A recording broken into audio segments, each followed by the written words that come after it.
Hindi ka pwedeng makapanangan sa iyong emosyon.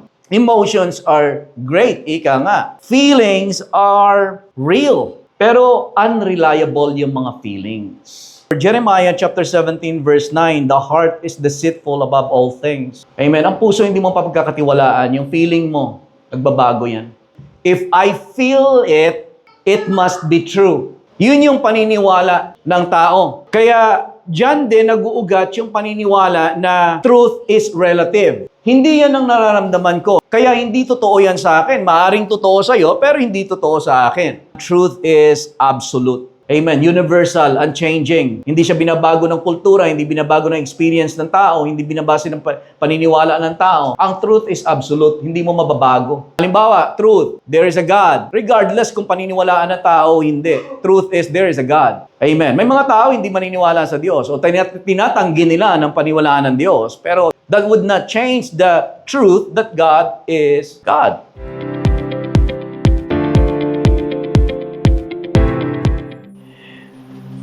Pilate, ito'y pangyayari na kung saan humarap ang ating Panginoong Jesus kay Pilato. At babasahin ko na lamang sa 37 and 38. Pilate therefore said to him, sinabi ni Pilato sa Panginoong Jesucristo, "Are you a king then?" Jesus answered, "You say rightly that I am a king." At sabi ng Panginoon, "For this cause." Sabihin nga po natin, "For this cause." Sa dahilang ito, sabi niya, "For this cause I was born." At sinabi ng Panginoon, "And for this cause," sabihin natin, "For this cause." Sabi ng Panginoon, "For this cause I have come into the world." Anong cause? Anong dahilan kung bakit naparito ang Panginoong Jesus? Sabi niya, "That I should bear witness to the truth. Everyone who is of the truth hears my voice." Ang tatalakayin po natin sa umagang ito ay pinamagatan kong anchoring our lives in the truth. Pag-a-anchor ng ating buhay, walang iba kundi sa katotohanan. Nais ko tanungin ang bawat isa sa atin, para sa inyo, kung tatanungin ko po kayo, para sa iyo, ano ang katotohanan? Para sa iyo. Ang sumunod kong tanong, saan mo binabase ang katotohanan mo? Yung pinaniniwalaan mong alam mong totoo o katotohanan, saan mo binabase? Sa panahon natin, sa kapaligiran natin sa ngayon, maingay ang mundo. Hindi maingay dahilan sa merong isang tinig na malakas. Kundi maingay ang mundo sa kadahilan ng napakaraming tinig kahit mahina. Madami, maingay. Na hindi alam halos ng tao kung ano ang paniniwalaan, kung alin ang totoo at alin ang paniniwalaan. At dalangin ko na sa mensaheng ito makita natin na kung saan natin dapat na iangkla ika nga ang ating buhay at ang ating paniniwala. So nais kong sagutin ang katanungang, what is truth? Itong katanungang ito ay tinanong na ni Pilato sa Panginoong Jesus. Imagine that Jesus is the truth personified, ika nga. Alam niyo, naniniwala ako na ang presensya ng Panginoon sa mundong nung siya ay narito, naniniwala ako na ang presensya niya ay nakakapagbigay ng isang tangible na presence na hindi mo maitatanggi ang kapangyarihan ng Diyos. Subalit here is Pilate, humarap sa Panginoong Jesus, which is the truth himself. Subalit hindi niya na-recognize ang katotohanan.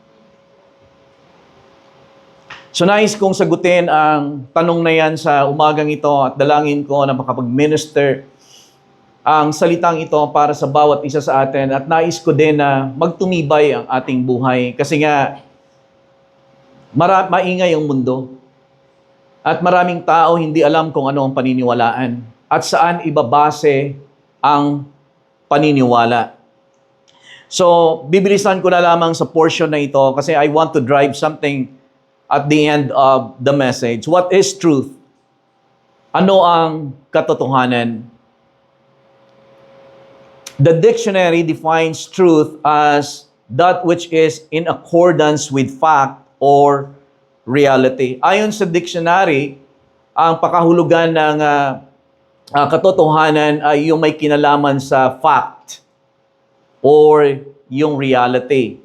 However, sa biblical na konteksto, truth is more than just accurate data. Ayon sa Biblia, ang katotohanan ay higit siya kaysa sa mga makikita mo lang ng iyong mata. Higit siya kaysa sa mga nakikwenta mo lang, nakikita, na-figure out. Ang katotohanan is accurate reality, unfailing reality, and truth is absolute. Ang truth ay reality na absolute or katotohanan na hindi siya relative. Ipapaliwanag ko mamaya-maya ng konti. Ang ibig sabihin ng absolute is ang tinignan ko kung ano yung, kasi mahirap hanapin yung word na absolute sa Tagalog. Ang pinakamalapit siguro na kapahulugan ng Tagalog sa word na absolute ay yung ganap na katotohanan. So ang absolute truth ay fixed. Hindi siya nababago. Ang absolute truth ay pangkalahatan. Ibig sabihin, totoo siya sa lahat ng tao. Hindi ang totoo sa'yo ay hindi mo pwedeng sabihin, baka yan totoo sa'yo. Sa akin, hindi yan totoo. Kasi ang mundo, unahin ko na, ang pananaw ng mundo patungkol sa katotohanan, merong apat na pagkaunawa ang mundo patungkol sa kung ano ang totoo o katotohanan. What do people believe about the truth? Ano ang pinaniniwalaan ng tao? Maaring pag binanggit ko ang mga ito at ipinaliwanag ko ng konti, baka magtaka kayo na o baka maisip din ninyo na ang inyong palang mga kapitbahay, ganon yung paniniwala. Or baka naman ang nakakagulat dito ay baka naman sa mga ipapaliwanag ko, baka yun din ang paniniwala pa natin minsan patungkol sa kung ano nga ba ang katotohanan. Pero what do people believe about the truth? Ano yung mga iba't ibang paniniwala ng tao tungkol sa katotohanan? Number one, relativism na tinatawag. Ang ibig sabihin niyan, truth is personal or truth is relative. So ang ibig sabihin, kapag truth is relative, ang ibig sabihin niyan, kung ano ang totoo sa iyo, maaaring hindi totoo sa akin. Right? Kasi relative siya. Depende siya at basihan nito ay kung ano yung aking nararamdaman, kung ano yung aking experience. So, maaaring ang totoo sa iyo ay hindi totoo sa akin. At kung ano ang totoo sa akin ay hindi totoo sa iyo. So kapag yun walang absolute tinatawag na measurement is relative, at na ipaliwanag na natin ito, the truth is absolute. Ang ibig sabihin, meron talagang sukatan. There is an absolute measure of truth na tinatawag. Katulad halimbawa ng mga measurements. Meron siyang absolute standard of measurements. So, ibig sabihin, kapag sinabi natin, pabili nga po ng isang litrong Coke, kapag ang nakita mo ay kalahati lang o kaya 3/4 doon sa bote, halos hindi mo tanggapin, iaangal mo. Kasi hindi po yan 1 litro. So, meron kang basihan na hindi 1 litro. Kasi alam mo, parang meron siyang nakalagay doon sa baba niya na 1 liter.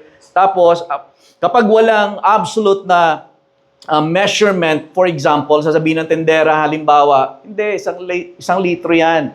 Sasabihin mo, halimbawa, hindi yan isang litro, tignan ninyo. Pero sinabi halimbawa ng tendera, hindi, 1 litro nga yan eh. Kung walang absolute standard of measurement, tama kayong dalawa. Tama ka na sinasabi mo 1 litro yan, tama din yung tendera kasi walang absolute standard of measurement. Sa tao, ganun din. Sinasabi natin, halimbawa, ito yung totoo sa akin. Yan ang totoo sa'yo. So kapag walang absolute standard of measurement, halimbawa, magkakagulo. Chaos. Pero hindi tayo iniwanan ng Panginoon na walang katotohanan. Ang pangalawa, ang ikalawa, yung tinatawag na pragmatism. Truth is kung ano yung nag-work. Kung ano yung gumagana, halimbawa, nag-work. Therefore, or sa makatuwid, yun yung totoo. Yun yung katotohanan, pragmatic. So mga practical na mga bagay, Pag halimbawa yung pragmatic na tao, ang ibig sabihin niya, nakatingin siya lagi doon sa mga practical na mga bagay. At kapag halimbawa hindi niya ma-figure out sa kanyang sa praktikalidad, hindi niya paniniwalaan. So, pragmatic na basihan ng paniniwala, yun yung kapag nag-work sa makatuwid, ito ay totoo. Pero ang pragmatism, ang sinasabi ng pragmatism, it produces result, it must be right. Kapag nagpo-produce yan ng result, halimbawa, it must be right. Pero sa ministry, ito ang dapat nating ingatan. Kasi merong minsan sa ministeryo, kahit na merong mga leader na sa church, na kapag nangaral, nakabase sa kung ano ang narating na ng ministry. Ang point ko, para malaman lang din natin na minsan, kung hindi tayo nagiging aware, ay nagiging basihan natin na kung malaki ang ministeryo, ibig sabihin, totoo. Hindi, not necessarily so. Kasi madali lang pong magpadami ng tao. Mamigay ka ng jacket, dadami yung tao. Amen? O kahit na merong mga churches, halimbawa, na tinatawag ng mga kulto, ang dami. Pero that doesn't necessarily mean that they minister the truth or truth is their foundation. Ang pangatlo, na paniniwala ng tao patungkol sa kung ano ang katotohanan ay may tinatawag na skepticism. Ang ibig sabihin naman yan, truth cannot be known. Hindi mo naman malalaman talaga kung ano ang totoo. So, skepticism. Katulad na tinanong ni Pilate. Of course, sabi niya, Pilate said to him, sinabi ng Panginoon ni Pilate sa ating Panginoong Jesus, Pilate said to him, to the Lord, sabi niya, what is truth?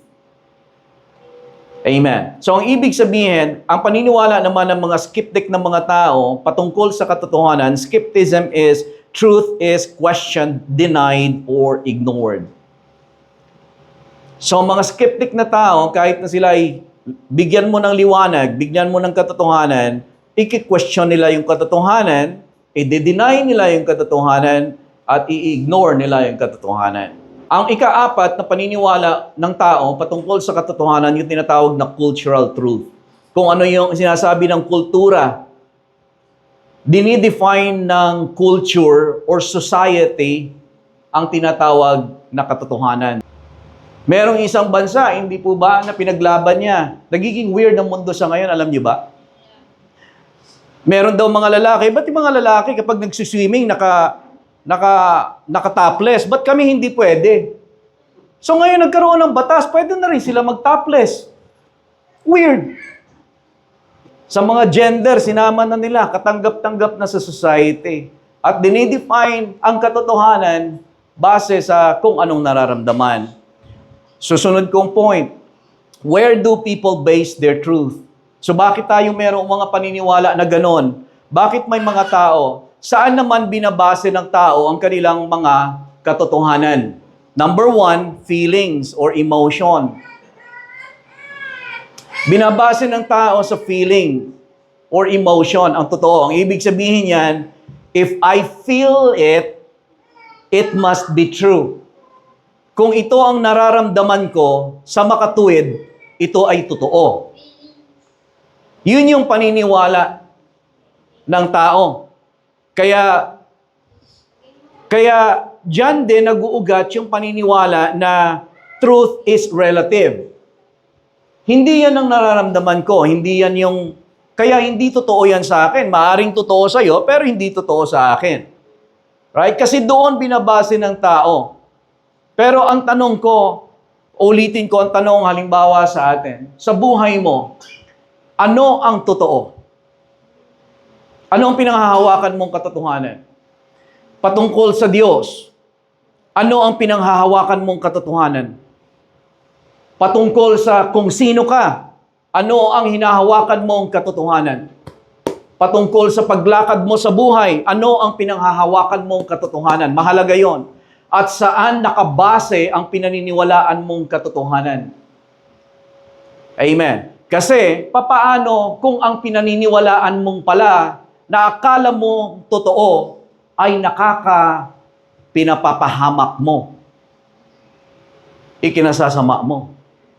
Yung mga bagay na pinanghahawakan mong, totoo ito. Yun pala, ito ang sumisira sa buhay mo. Kaya mahalaga na alam natin kung ano ang ating pinaniniwalaang totoo. So tatanungin kita, hindi lamang sermon o mensahe. Tatanungin kita personal, halimbawa, ano yung paniniwala mo patungkol sa Diyos?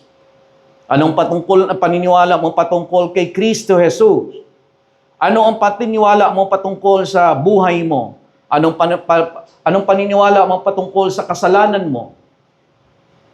Ano ang sa mga kasalanan mo? Anong paniniwala mo doon? Anong paniniwala mo patungkol sa plano ng Diyos sa buhay mo? Anong paniniwala mo patungkol sa future? 10 years from now, anong mangyayari? Anong paniniwala mo patungkol sa katotohanan na ang mundong ito ay i-judge ng Panginoon at ira-rapture yung binayaran ng dugo ng Panginoong Jesus? Anong paniniwala mo doon? Hindi ka pwedeng makapanangan sa iyong emosyon. Emotions are great, ika nga. Feelings are real. Pero unreliable yung mga feelings. Amen. Emotions are great. Nilikha tayo ng Panginoon na merong emosyon. Pag kumain ka, nasasarapan ka. Kasi may emosyon ka. Amen. Imaginein mo kung halimbawa wala kang emosyon. Amen. Kain ka lang. Hindi masaya ang buhay. Para ka robot. Ginawa ng Diyos ang sari-sari ng mga bulaklak, sari-sari ng mga lasa ng pagkain, prutas, para masiyahan ka. Amen. Emotions are great. Amen. Yung magiging masaya. Joy, being joyful, being happy with your family. Amen. Those are great. Amen. Pero yung galit, halimbawa, na-produce yan ng kasalanan. Inferiority. Bunga yan siya ng sin. Inferiority. Guilt. Right? Yung sin. Yun yung bunga ng kasalanan. Kaya ka nagkaroon ng iba't ibang mga emosyon, katulad ng mga ganyan, galit, dahilan sa kasalanan. Ang atin namang tugon dyan sa scripture, Jeremiah chapter 17 verse 9, the heart is deceitful above all things. Amen. Ang puso hindi mo papagkakatiwalaan, yung feeling mo, nagbabago yan. Truth is always greater than fact. Ang mga facts na nakikita natin, binabago yan siya ng katotohanan. Nagmula yan siya, ang lahat ng nakikita natin, nagmula doon sa something that is not seen. At ang basehan yan, walang iba kundi ang salita ng Diyos. Amen. Truth is greater than fact. So hindi mo pwedeng sabihin na ito yung nararamdaman ko, therefore ito yung katotohanan. Nararamdaman mo yan, that's the fact. But the truth is, by the stripes of Jesus, you are healed. Amen. Experience is limited and subjective. Experience must be interpreted through Scripture. Ang ating mga feelings, halimbawa nararamdaman natin, mga experiences, dapat ini-interpret siya according sa Scripture. Amen. Hindi mo sinasabi na ito yung naranasan ko, ito yung totoo. Kasi ang truth is absolute. Amen. Universal, unchanging. Hindi siya binabago ng kultura, hindi binabago ng experience ng tao, hindi binabase ng paniniwala ng tao. Ang truth is absolute, hindi mo mababago. Ano man, halimbawa, truth, there is a God. Regardless kung paniniwalaan ng tao o hindi. Truth is, there is a God. Amen. May mga tao hindi maniniwala sa Diyos o tinatanggi nila ng paniwalaan ng Diyos. Pero that would not change the truth that God is God. He exists. Amen. At kapag halimbawa, humarap tayo sa Panginoon, hindi mo pwedeng sabihin na, Lord, yun yung nararamdaman ko eh. Yun yung opinion ko eh. Ano sabihin ng Diyos halimbawa? Sige na nga. Kung yun yung katotohanan. Pero there is a truth. An absolute standard of truth. Which is the Word of God. Amen? Saan binabase ng tao ang kanyang paniniwala? Una, feelings and experiences, emotion rather, and then pangalawa, experience. Pangatlo, yung cultural at sa culture and society. na binanggit na natin kanina. Yung culture, society, kung anong sinasabi ng media o napapanood halimbawa sa TV, ay doon niya nababase. Alam niyo po ba na dapat ninyo ingatan yung mga pinanonood ninyo? Kasi huhubugin nun kung ano yung kaisipan nyo. Amen. Hello? O sa atin, wala tayong pakialam diyan, hindi ba? Basta kung anong mapanood natin, ay masaya kasi to. Ay, talagang binge-worthy kasi to, sabi ng Netflix. Iniingatan ko yung mga kahit na hindi naman immoral na napapanood, pero nagsi-stir up ng desire sa akin. Iniiwasan ko. Amen. Yung social norm, kung anong tinatawag na normal ng FB or culture natin, nagiging okay. Pastor, pwede ba? Amen. Pero hindi yun ang katotohanan. Hindi dahilan sa pinaniniwalaan nila, ginagawa ng karamihan, gagawin mo na rin. Amen. Truth is truth. Ano yung panlaban natin dyan? Sabi ng Romans chapter 12, verse 1. Ito yung J.B. Phillips version nito, J.B. Phillips version ng Romans chapter 12, verse 1. Do not let the world around you squeeze you into its own mold. So payo talaga yan ng Panginoon para sa bawat isa sa atin. So para sa iyo, para sa akin, ang payo ng Biblia, do not let the world around you squeeze you into its own mold. Huwag ninyong pabayaan na ang sanlibutan ito, hubugin kayo sa kanyang molda. Madalas ko nang nababanggit ito pagdating sa scripture na ganito. Ang mundo, meron tinatawag na molding chair. Pagka uupo ka doon sa moldahan ng mundo, na uupo ka lang, imo-mold ka niya ayon sa kung sino ka ayon sa mundo. Gagawin ka niyang makamundo. Kung pahihintulutan mo lang. Kaya sabi, don't let the world around you squeeze you into its own mold because the world has its own mold. But sabi niya, but let God remold your minds from within so that you may prove in practice what the plan of God for you is good, meets all His demands, and moves toward the goal of true maturity. Kung gusto nating lumago talaga mga kapatid, ingatan nyo yung isip nyo. Kung gusto mong lumago spiritually, ingatan mo yung isip mo. Kasi ang buhay mo, your life, will go in the direction of your strongest thoughts. Kung anong pinaplano mo, iniisip mo, diyan mapupunta yung buhay mo. Diyan papunta. Ang araw ninyo, bawat araw lang, halimbawa ngayong araw na ito, patatakbuhin itong araw ng ito kung ano ang iniisip ninyo. Strongest thoughts. Dadalhin kayo, sa araw na ito, dadalhin kayo kung saan ninyo iniisip na pumunta. Sa araw lang na to, sa araw lang na to. Dadalhin kayo ng iniisip ninyo, panonoorin kayo, makikita ninyo later on, nanonood kayo ng isang bagay, na kung anong iniisip ninyo na panonoorin ninyo. Kapag nakapag-isip ka na ng medyo alam mo na hindi ito ayon sa kalooban ng Diyos, anong gagawin mo? Iwaksi at better yet, palitan ng Scripture. At ito yung last point na isi-share ko sa inyo. The church, the pillar, and foundation of truth. 1 Timothy chapter 3 verse 15. Sabi ni Paul ay ganito, if I am delayed, sabi niya kay Timothy, I write so that you may know how you ought to conduct yourselves in the house of God. House of God, ano yon? Church. Amen. How to conduct yourself in the house of God, na tinawag niya ang house of God is, which is the church of the living God, the pillar and ground of the truth.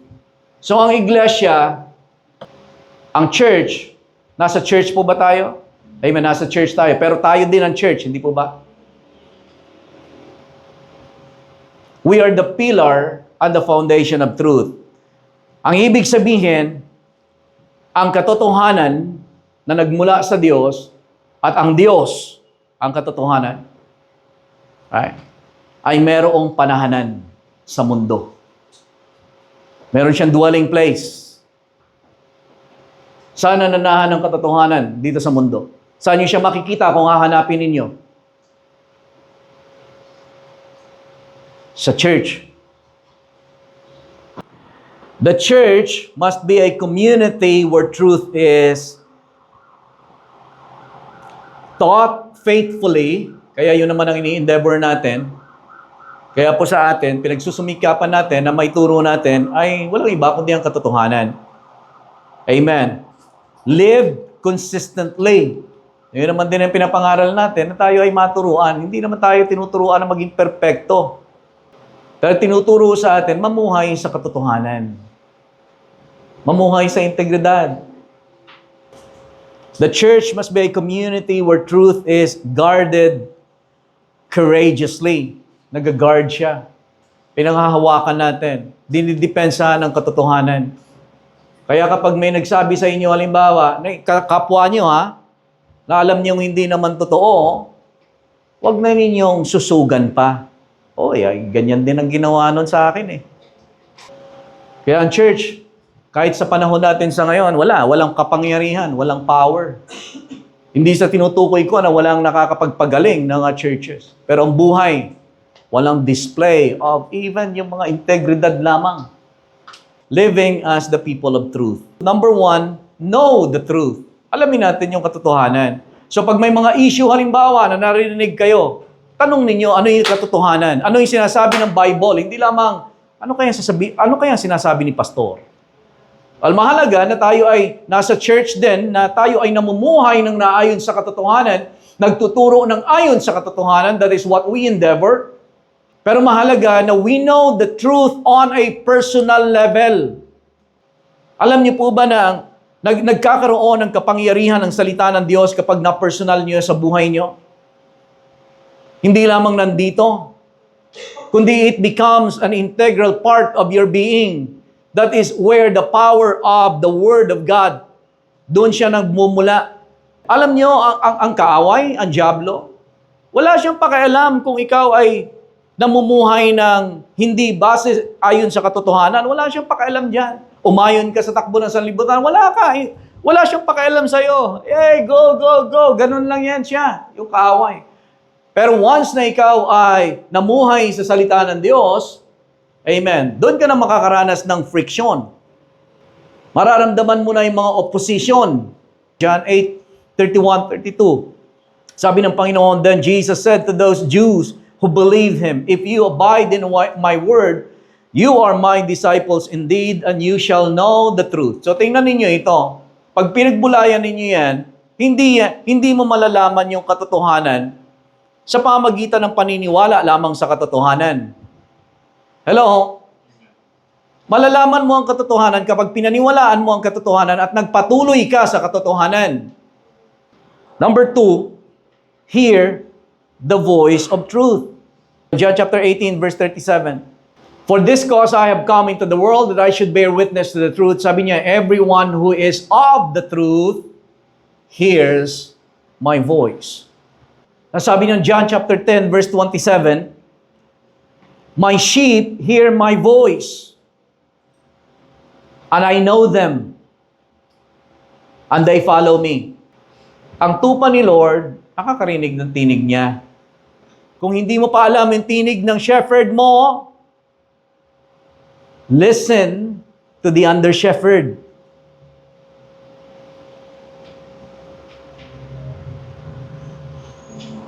Amen. Minsan si Samuel, nung bata pa, nung umpisa siyang kausapin ni Lord, nakakarinig siya. Sabi ni Lord, Samuel, Samuel. Akala niya, tinatawag siya ni Eli. Kasi si Eli yung minister during the time, yung high priest. So bangon siya, punta siya kay Eli. Tinatawag niyo po ako, hindi kita tinatawag, iho. Balik ka sa pagtulog mo. Pangalawang beses, tinawag siya ni Lord, Samuel, Samuel. Bangon uli siya. Punta kay Eli. Tinatawag po ninyo ako, hindi kita tinatawag, anak. Pangatlong beses, tulog uli siya. Sabi ni Lord, Samuel, Samuel. Bangon uli siya, punta siya kay Eli. Lord, tinawag po rin talaga ako eh. Sabi niya kay Eli, yung kanyang pinaglilingkuran niya. Sabi niya, hindi kita tinawag anak, sabi ni Eli. Pero ganito ang gawin mo, humiga ka uli. Pag narinig mo ulit ang boses na tumawag sa'yo, sabihin mo, narito ako, Panginoon. Here I am. Your servant is listening. Sabihin mo, pag tumawag ulit, sabihin mo, narito ako, Panginoon. Sige po, Lord. Magsalita po kayo. Anong matututunan natin? Hindi mo pa naririnig. Halimbawa, bata ka pa sa pananampalataya. Hindi mo pa naririnig yung tinig ni Lord. Hindi mo pa alam. Pakinggan mo muna yung mga lingkod ng Diyos sa buhay mo. Hear the voice of truth. Alam niyo yung kailangan natin gawin? We must cultivate a hearing that listens to the Spirit and not to our emotions.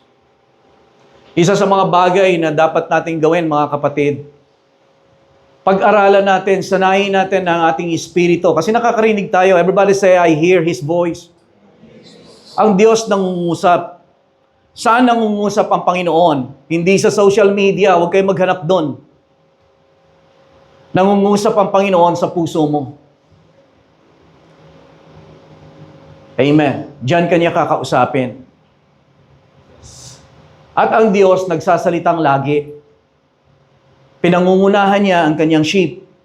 Kaya lang, kapag ang kanyang sheep, halimbawa, si Lord, nangungusap sa frequency ng FM radio. FM, yun yung frequency. Pero kapag tayo nasa AM, nangangahulugan ba ito na ang Diyos ay hindi nagsasalita? Nagsasalita. Kaya lang hindi natin naririnig. Bakit hindi natin naririnig? Kasi magkaiba ng frequency. Si Lord nagsasalita, pero ang heart mo nasa iba. Amen. Si Lord nangungusap sa'yo, pero ang puso mo nasa mundo. Amen. Ang katotohanan minsan kapag sinasabi, masakit talaga yan. At hindi siya nakakapag-edify. Ang katotohanan lang. Nakakapag-edify ang truth kapag ang platform niya ay pag-ibig. Amen. Truth without love, harsh. Love without truth, hollow. But the church must embody them both. Speaking the truth in love. Nagsasalita tayo ng katotohanan, pero lagi ang platform mo, pag-ibig. Hindi galit. Hindi para patunayan na ikaw ay tama. Kundi nagsasalita ka ng katotohanan dahilan sa pag-ibig. Pag-ibig ang motibo. Amen. Hindi ka makikipagbangayan sa social media para patunayan, tama ako. Amen. Number 4, stand for truth in a culture of lies. Mamuhay tayo, mga kapatid, sa katotohanan. Not arrogantly, but courageously. Amen. Not combatively, but compassionately. Not loudly, necessarily loud, but boldly, faithfully. And number 5, display truth through righteous living. Our lives become a testimony that the truth is real, powerful, and life-giving. So, ang buhay natin, kapag namuhay tayo sa katotohanan, mga kapatid, napapatunayan natin at nagiging tayong testimony. Ang buhay natin nagiging patunay na totoo ang Diyos. Na hindi lamang siya katang-isip, hindi siya hungkag na pananampalataya, kundi ang Diyos nakakapagbago ng buhay. Amen. At ang katotohanan ay merong panahanan. Isa na ako, Lord. We're not preaching perfection, but I'm preaching and teaching to love the truth. Meron sinasabi sa Biblia, sa Proverbs chapter 23, verse 23, buy the truth. Sabi ng Proverbs 23, buy the truth and do not sell it. Bilhin mo ang katotohanan. Pag nakuha mo na, huwag mong benta. Huwag mong pakawalan. Amen. Mamuhay tayo ng mga taong namumuhay sa katotohanan, hindi sa kasinungalingan. Amen. Baguhin natin ang ating kaisipan tungo sa katotohanan. Let's become the pillar and the foundation of truth. The pillar that upholds, the foundation that supports, and let our lives display. Na para bang sinabi ng Panginoon, for this cause I was born into the world, and for this cause I have come into the world, that I may bear witness to the truth.